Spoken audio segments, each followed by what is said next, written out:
Hey there, it's Perry. Welcome back to the channel. Please hit subscribe and like if you have been enjoying the content I'm trying to create. If you want to follow me on Reef to Reef, you can do so. My journal is on the SPS forum there. It's called My Acro Collection / Lagoon. You can also find me at Perry's_Reef on Instagram. And we are talking about a 112-gallon Acropora dominant lagoon that's run bare bottom, which is on the other side of this wall. Today's topic is going to be Kalkwasser, and we all know the benefits of Kalkwasser, whether it be for your big 2 alkalinity and calcium monitoring, controlling rather, or whether it be for pH assistance and elevating it. Kalkwasser has been around for a long time. We don't really need to jump into all of the benefits of what it does for pH or all of that stuff. It simply put, it works, it's inexpensive, and developing a strategy for getting it into your system, specifically if you keep hard corals, is probably a good idea if you want to save a few bucks. So anyway, jump right into it. So I use the SR Aquaristic Kalkwasser powder. It is a pharmaceutical grade powder. It is mixed at 10 teaspoons per 5 gallons of RODI in a 5-gallon food grade Cambro restaurant grade container. And that small batch is mixed with a power head for a couple of hours, and then the power head's removed, and then I put the lid back on, seal it tightly, and it sits for about 12 hours, at which point I then pour off into the dosing vessel the clear liquid, avoiding any of the sediment making its way into the vessel. So I prefer to do small batches. Some people like to mix like 30 gallons in a big brute at a time. This to me is a little bit more control, which I kind of prefer. So it goes into the dosing vessel, and then from there the Milwaukee doser delivers at a rate of 25 milliliters per minute into the sump, and then that ties into an old school timer. I mean, like, we've been using these timers since the 80s. To me, I felt most comfortable using this timer as opposed to using like a Wi-Fi controlled pump.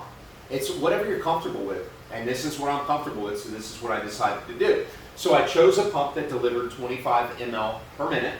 Now I do have the BRS one at 50 ml per minute, and that uses RODI, which is way over here, and that's all on a float switch, and that's done in the event that above and beyond what I dose my system in terms of Kalkwasser per day, if there's any more need for evaporation loss, then I have it there as a kind of an insurance plan in the event that something happens with, let's say I run out of Kalkwasser. At least I'm still keeping my sump stable and my salinity stable.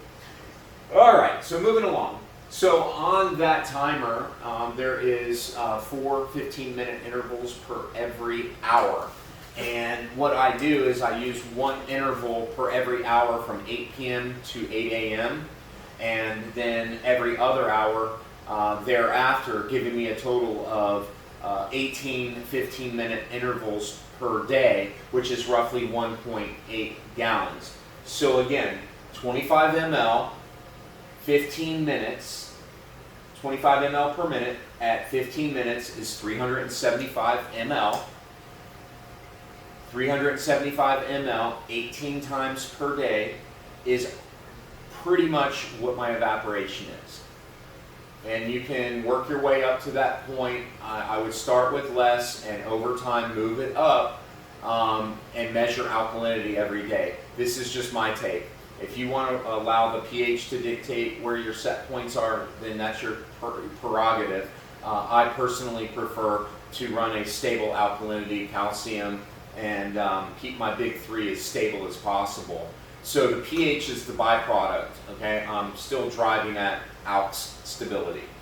And I know there's people out there that say it's not necessary. It's all good. You can run your reef how you want it.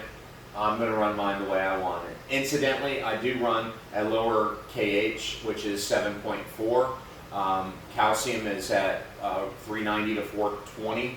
roughly, and magnesium is 1280 to 1350. Now, I also choose a salt that mixes at that level. Currently, I'm using Kalkwasser Reef salt. It mixes pretty close to those levels, and I like that because if I need to do a larger water change, then it's not going to affect the overall chemistry. Now, we could talk about water changes and about salt and why I chose what salt, but just as a overall broad statement, I use the Kalkwasser Reef salt specifically for the alkalinity and the lower alkalinity, which I prefer to run. All right, so again, it's all what your comfort level is. It's what I prefer, and it's what I've done over the years and had success with, so it's what I'll continue to do. Now, I do use I don't know if it's able to be seen, but I have a 3-channel doser right here, which delivers ESV 3-part, magnesium, calcium, and alkalinity.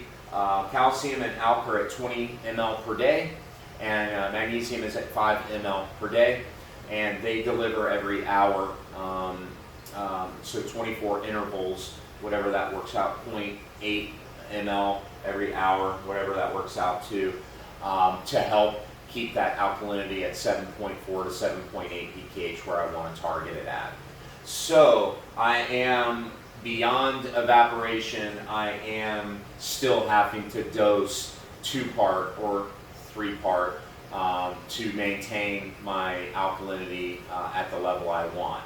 So that has everything to do with me having a ton of acros out here in my system.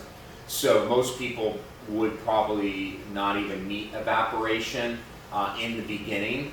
Now when those frags become bigger and the demand rises, so will the consumption need. So I want to make sure and be clear on that. When setting up your Kalkwasser system, I would still dose and monitor your alkalinity every 24 hours and then bump it accordingly or decrease it accordingly so that you can match that consistent alkalinity on a daily basis. All right. Let your pH naturally start to come into play.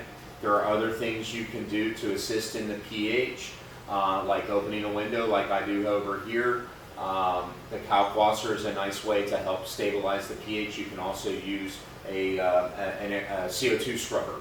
I don't prefer them, but that's just my own personal thing. So that's pretty much it on how I do Kalkwasser. Just a real quick recap. This is the dosing vessel made in small batches using the Milwaukee doser on an old school timer and 18 intervals, 1.8 gallons, 25 ml per minute into the system, and RODI is in place on a float switch in the event that beyond my Kalkwasser I need to keep my sump level and my salinity stable. I still have that as a backup. And it still does draw RODI, even though I'm dumping 1.8 gallons of Kalkwasser into the system each day. I still am having to put RODI into the RODI vessel. So that's pretty much it. Thanks for following along. Hope you have a great day and happy reefing.